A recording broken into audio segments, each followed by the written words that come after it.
এই কলে জল তোমরা খেতে পারবে, এই কলে জল খাওয়া যাবে, ঠিক আছে? পাম্প বসিয়ে বসানো হয়েছে, জল সবাই খেতে পারবে, এই জল গ্লাসে করে নিয়েও খেতে পারবে।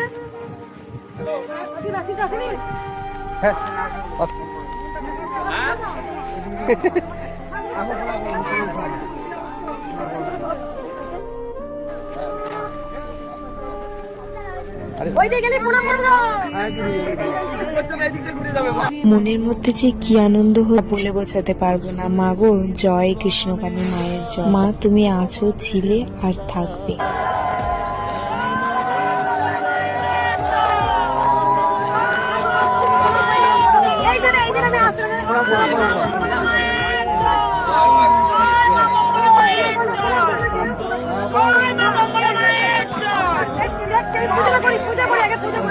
পূজা করি আগে।